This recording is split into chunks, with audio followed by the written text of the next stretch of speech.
What's going on, ladies and gentlemen? Thank you so much for tuning in. It's me, Mikey Pipes. Friday. I love me Fridays. Friday, June 12th. Yep, 2026. This maintenance agreement Warboard looks pathetic. Look at this. One for the week? What's going on, guys? I'm going to have to make sure you stick around and keep watching, or I'm going to smack you. Ladies and gentlemen, I want you all to repeat after me. 1, 2, 3. I love me Fridays. Feeling a little bit better. The swollenness on my lower jaw on the left and right side has went down considerably, but you can still see it. Looks like I got assaulted. Today's Friday, the 12th of June, 2026. I don't think we're going to do a free Friday today. Oh, look, the flag got caught up. You know what? I bought an expensive flag and expensive flagpole, holder. And look, this is from those, this came from that Allegiance flag supply. I'm almost positive. And look, it shreds, falls apart. But I don't know if you guys noticed, we have the flags back up on the main flagpole right up there. See that? Pretty cool. Anyway, I updated the Warboard. Well, wouldn't you know, James got 2 this week, Daniel's got 1 on the board, and I got none. I should put a 0 there just because I got none. Barbara has been taken off the board. She's no longer a team member. We do have a new person in the office. Today will be his second day. We'll see how it's working out. I'm not going to throw him under the bus yet and get him on camera. But we do have 380 active maintenance agreements company total, which is 19% of our goal of 2,000. Yesterday, I built a couple more surge protection device boxes. Not too shabby. They start at $165, no whip included, by the way. I also got now I did speak to the manufacturer. The DC, they said would work, but you should be using the AC. So I have the AC surge protection DIN rail mounted surge protectors incoming. Here's 1 so far. So now moving forward, everything is going to be inside the box. Nothing's going to be external except maybe your whip and your means, your equipment and your load side will be connected with a whole array. My phone just died, said storage full. That's what happens when you use like the original iPhone SE, you don't clear out the files that you don't use anymore. Anyway. Yesterday I had Derek install the ACiQ 9000 BTU. This is the floor mount unit for their ductless mini split systems. There's a filter underneath. And best thing I love about this is there's 2 fans, 1 below and 1 on top. It's pretty cool. We're going to have dealer day and demo day shortly. Just waiting to coordinate some dates with ACiQ. It's probably going to be, I don't think it's going to be next week, but it could be. Probably going to end up being like into July, after the 4th of July, because I'm going to Ohio in 2 weeks and whatever. You know what? We're going to do a dealer day, demo day next Friday. Yeah, let's do that. Next Friday, which is a week from today, right? We're going to have ACiQ Dealer Day. If you're interested in attending, email me, mikey@aciq.com. Okay? It'll be here at our Woodmere, New York location, located at 1010 Central Avenue. And we're going to do that. I'm tired of waiting for them. You know what? They're growing so fast. They don't have enough manpower to handle the growth. They ship out orders like a machine, same day, but they're growing so fast, I have, I think, signed up 400 dealers. It's pretty intense, pretty cool. Anyway, it's Friday. Wednesday, I had dental work done, and not just any kind of dental work. I had 2 teeth extracted and 4 implants done, all in my lower jaw, the back, next to where the wisdom teeth were. So a little bit of background. The wisdom teeth were taken out many, many, many years ago. About 30 plus years ago. And over the years, I lost the 2 that on the bottom that are in front of those wisdom teeth. But you don't really need those. The alternative was put an implant in, but, I was poor then. I really, really was poor. Poor. Like capital P, capital O, capital R. Poor. Bold with like outline lettering and underlined. Double strike through. Crazy.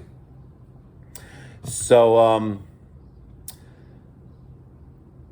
so I had a tooth back here that I had a root canal on, and then there was a crown on there, whatever. And that started acting up about a month ago, but then the dentist the doctor gave me some drugs that went away, and Baruch Hashem, it's been fine since then. And then before that, about last year, this side, the tooth cracked like in half, right? And he's like, you gotta do another root canal. I was like, no, root canal. I was like, no, it's intense. So he patched it up. I got a great dentist, by the way. I got a schlep to him in Brooklyn, Avenue P, in like Borough Park, middle of Jewville. But, I'd rather give it to a Jew than give it to a goy. Just saying. Just keeping it real. But he's also a great guy. He's a great dentist. I don't know if he wants me to mention his name, so I'm not going to mention his name. But he's a very, very great dentist. And this would have been the first kind of dental procedure he's done for me. So I actually reached out to a colleague of his, and he goes, yeah, absolutely. He's like, listen, if you want to, have all the bells and whistles, the Rolls Royce treatment, right, you got to go to this guy. I was like, but he's a very, very, very good guy, and you're in great hands. I was like, excellent. Just what I wanted to hear. Come on, man. I do 4 implants, like 2 on one side, 2 on the other. Shit goes south. I'm twisted. You know what I mean? Twisted. So that was Wednesday. It was lasted about 2 hours, and it took an hour and a half to get home from Brooklyn in an Uber. Can you believe that? I left at a little after 2 o'clock, and it took an hour and a half to get home in an Uber from Brooklyn. The freaking Uber driver went down to, Flatbush Avenue, and then we went over the Marine Bay Bridge into the Rockaways and down Beach Channel Drive. And then once we got to right past Arvern into Far Rockaway, man, traffic was just twisted. I'm like, why'd you stay on the belt? And he's talking to me like in Chinese, like, no. I'm like, yeah, God damn, man, the guy can't even probably. And I'm looking at the Uber, the app, it's all in fucking Chinese, man. I was like, this guy can't even fucking read English. What the fuck? And then it reminds me that there's, in the news, hold on.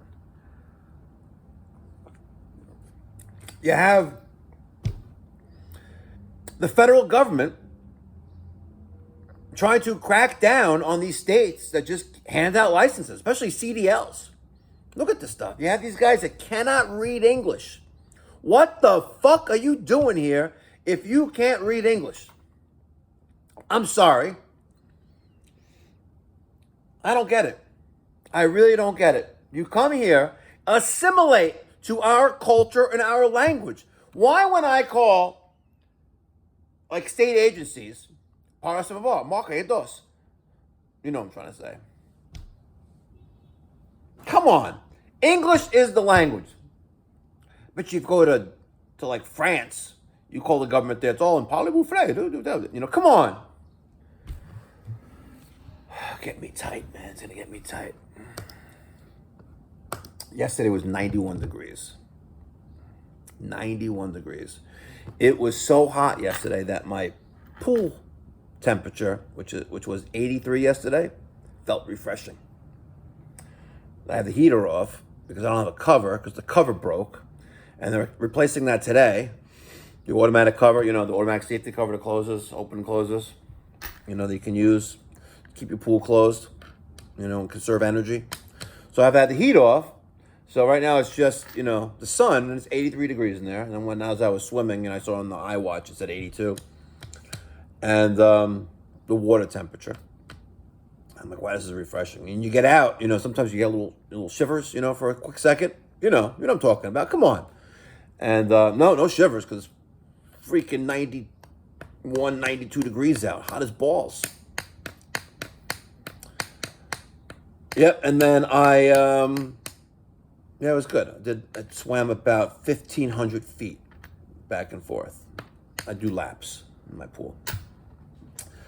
And trying to keep my mind off the swollenness of the face, the lower jaw. Wife ordered pizza, which also made me mashed potatoes and some split pea soup, but the split pea soup wasn't really pureed. It was more like chunks of peas. I'm like, whatever. So it really wasn't that good. Like old California Pizza Kitchen split pea soup is fire, right? You throw a little bunch of pepper in there. I always take the top off and pour the pepper in there, so it's more of it. I love pepper. But it wasn't like that. So she also ordered pizza. So like a little kid, I'm here with the fork and the knife. I'm cutting in the little cubes and I'm chewing in front of my face, like in front of my teeth, right here. Yeah, but it'll be worth it. It was a sizable investment. As I was joking yesterday, I gave the guy a check for 4 2-ton central AC systems. 2 tons. Well, more like maybe like 1.5 tons, like an 18,000 BTU system. Yeah. So then a client of mine I think he's an oral surgeon. I think he said he's dentistry, some kind of dentist, right? Not a regular dentist. We did a system for him last week. Yeah, last week, and we're doing one for him next week as well. He was like, hopefully they didn't get the tonnage mixed up, put the 5 in front of the 3 when they did your implants, because when he did his house, the HVAC contractor put a 5-ton indoor unit with a 3-ton outdoor unit on one floor, and then a 5-ton outdoor with a 3-ton indoor, and then the master bedroom with a 2 and a 4. I'm like, come on. Even I think Ray Charles could do better than that. Seriously. At first when I saw the 3 outdoor ton with the 5 indoor, I'm like, maybe they're doing it for efficiency. All right? Because technically it would work. Right? You'll get away with it. You increase the surface area, you have added efficiency with the larger coil, but you're still limited by 36,000 BTUs because it's 3 tons. But then when you have a 3-ton outdoor, right, 36,000 BTUs with a 60,000 BTU 5-ton blower, there's going to be humidity issues. So then he was asking me, the dentist guy, right, that we're doing the system for next week. He's like, you think this 3 tons will be powerful enough? I'm like, you kind of got a 3-ton anyway. I was like, if anything, you'll have better humidity, right? Because that's a lot of people don't understand that until you explain it to them. If you have an oversized central air conditioning system or air conditioning, let's say you had a window unit, a wall unit, a window shaker, right? And it's too big for the area, you'll cool the area quickly, but you're not going to get a chance to remove the humidity because it's cooling the air so quickly. That's why it's very important to properly size your central air conditioning equipment. It's also very important to install the proper heating system for your home. Let's say, for example, furnaces. Let's say you have a ductwork that can accommodate X amount of CFM, right? For, let's say it's 60,000 BTUs. Let's say it's 2 ton, whatever, right? And you're like, no, I'm going to put a 100,000 BTU system in, right? And it has more CFMs, more cubic feet per minute, right? You have more CFMs moving, but ductwork can't handle that. That's like driving a Bugatti on a dirt road in the mountains on the way to camp to visit your kids on camp day on Sunday, right? You don't want to F up the Bugatti, right? You're going to take the shit car, maybe take the maid's car, the housekeeper's car, right? Or maybe rent a car on Toro, or take an Uber, or even better, you're really a ball, you're flying in a helicopter. Yeah, we've all seen that. Those who know what I'm talking about right now. You're at visiting day, visiting your kids in camp. It's like the 3rd week in July. You're like, I just fucking saw the kids. Why do I have to go see them again? And then lo and behold, the helicopter lands in the field. And sure enough, it's one of the kids' parents flying in a helicopter because You know what I'm talking about. We've all seen it. Well, not all of us. Those who know. Crazy. Literally crazy. Anyway, it's Friday, June 12th. I have a service call in Elmont for a pool heater heat pump not heating properly. And it's so funny that we're going to this pool heater heat pump.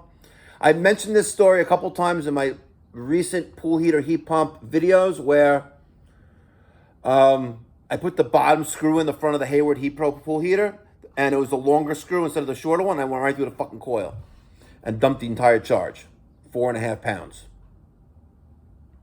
What are you gonna tell the EPA on me? It's an accident. Come on. And I'm like, fuck. And it's a Friday like morning. I'm like, and this is like the second call of the day. I have one more left. I'm like, oh my God. So you know what I did? Bubblegum duct tape. That's right, folks. Threw a little bit of that solder or the brazing rod right there, just carefully. And of course, more of the coils melting away. I'm like, fuck. But I carefully built like a ridge, right, around the hole, and vacuumed it down. I'm like, all right, 1,500 microns, we good. Filled it up with 4.5 pounds of refrigerant, and voila. And that was 2 years ago. Let me tell you the day. Hold on. Customer profile. I'm actually going to tell you what the job was. Yep. It was on, in 2024, June 25th, right? Where the customer's complaint was that the compressor not kicking on. So we verified customer issue that compressor was not operational. Checked contactor and checked dual capacitor. No issues found. Check compressor wiring harness to be damaged. Oh, shit. That's right. We used the compressor saver, the compressor terminal wiring kit. Supplied and installed new compressor wiring harness. Compressor now running. Found high pressure issue shortly after the compressor was operational. Verified pressure exceeded 450 psi, triggering high pressure lockout.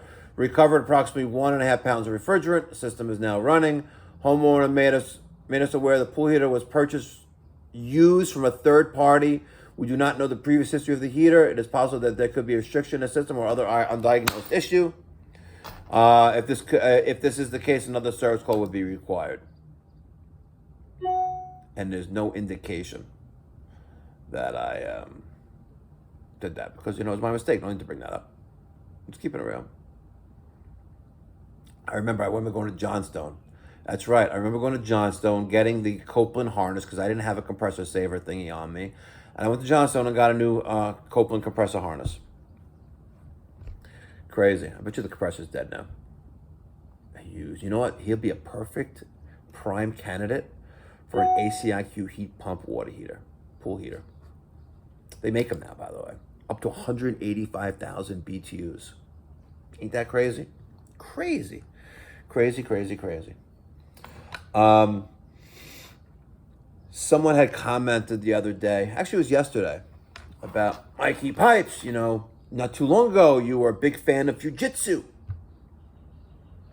Let me tell you something about Fujitsu. And then I'm going to call it quits here because, I feel like I'm taking up too much of your time, and I feel like your time is valuable, very valuable. When I first got into air conditioning in the residential setting, we went with Fujitsu, the company that I was a small partner in, and where I was expected to learn everything. I didn't have any on-the-job training for air conditioning. I went to a Eugene Silberstein class at Suffolk County Community College in the mid-2000s. And that lasted about 6 months. I took my 608 universal exam, and I got 2 questions wrong on the entire exam. And I studied the night before. And I paid very close attention, right? That's what I like to do. I do pay close attention to things, and I retain those things. But if you ask me what color the car is across the street, I couldn't tell you because, actually I could. It's the white pickup. Nonetheless, I had no formal on-the-job training, right? I basically took this HVAC class for air conditioning, by the greatest man on the face of the earth, Eugene Silverstein. Those who know who he is, right? He's an amazing guy. And I wish that I could just shadow him for like, I don't know, years. And I would just absorb so much stuff because he's a genius. And then Al expected me to just, okay, now go do service calls. I'm like, okay, how the hell do I do this? I remember one of the first service calls, I ended up selling a new system. And they needed a new system anyway. But they only went with the outdoor unit. And I was like, yeah, I think I could do this. I don't have a vacuum pump or a micron gauge, but we have R22 and we have a new condensing unit and we'll suck it down, right? So and I'm doing this all by myself with a helper, right? Who is his son. To help me position this outdoor condensing unit. It was R22, I don't think it was a 4 or 5 ton condensing unit, right? And it was in Malvern too, no less, right? I remember this, right? And we could take the outdoor unit out. And I disconnect all the wiring, and I'm like, all right. And I hook up the line voltage. Now I'm up to the low voltage. And I'm like, what the fuck? Like, there's 2 wires, right? Normally going upstairs, but in this case there was 4 or 3. No, there was 3. Sorry, there was 3. And I'm like, what the fuck? I'm like, I don't know, 3 wires, right? And regardless of what I did. The thermostat, which was illuminated before I got there, was not. And I'm like, I don't know. I'm looking at the old outdoor unit, and I couldn't figure this shit out. So my boss, my partner, came out, ended up selling him a whole new system. There was a transformer inside the old outdoor condensing unit, which fed power to the air handler, which then fed power to the thermostat and what have you, and that was where your R and C were, as in the outdoor unit with a transformer there. So those 3 wires were R, Y, and C, going from the outdoor unit to the indoor unit. Because you had the R, 24 volts, and C. Crazy stuff.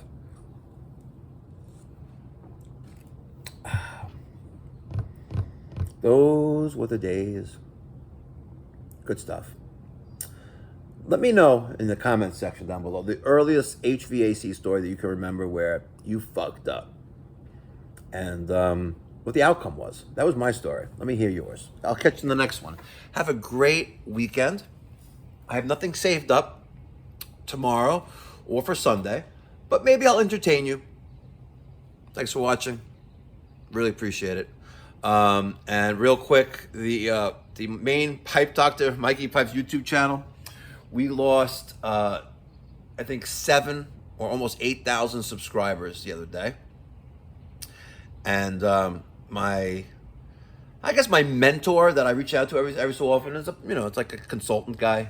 And he goes, yeah, there was a massive purge in YouTube, and a lot of like major accounts lost a lot of subscribers, and they were just cleaning out like bot accounts. I'm like, why do I have so many bot accounts?